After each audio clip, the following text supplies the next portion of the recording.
So let's talk about different roles on your team.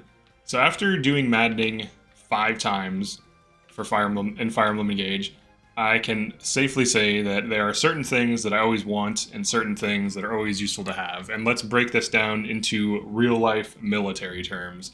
So the first thing you want is an Air Force. Now, your entire team shouldn't be an Air Force because you still need dudes on the ground and there's still other roles that need filled.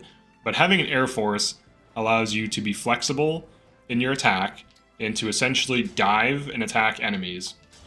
So in this case, I'm able to dive this worm while being outside of the range of other things, just over this rock.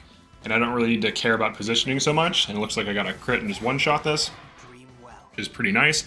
But you need some kind of Air Force, or at least you should have some kind of Air Force. Now that can be like 2 to 3 flyers. It doesn't have to be like 10 flyers. Generally, I run like 3 to 5 flyers, and usually I have Ivy on flyer, but I wanted to try her out on Sage. And it actually isn't bad. It's not, like, it's pretty decent. And it's kind of fun to use. I actually have a lot of Sages.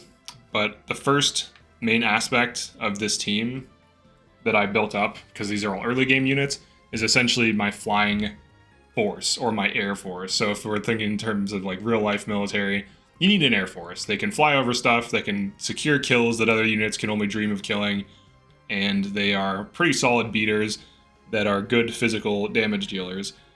So you need that flexibility, you want that flexibility. It allows them to perch. Another thing that's nice is most maps have a perch.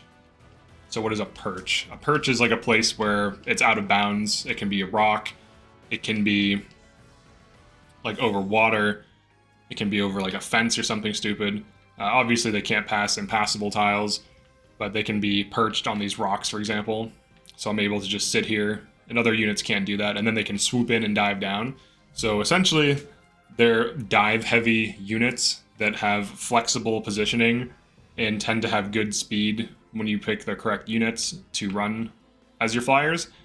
And they can also secure kills. Like, they can do crazy things other units can't do. So like they can just fly over a bunch of rocks and trees and just go attack something. And these units can't do that. Like, look at this mobility here. I'm very limited by the trees and the rocks. So I would say you need an Air Force. But that's it for this one. This is the first part. I'm going to be covering different roles, so this is just the first one. And I know a lot of people probably think that my team comps are just only flyers because of how much I talk about flyers, but if you look at this team, it's 3 flyers. So it's definitely not the case. There's different things that perform different roles, and everything, like a lot of these things are needed. I would say you want a lot of them for different purposes. But yeah, that's it for this one. Definitely like and subscribe, and I'll see you in the next section.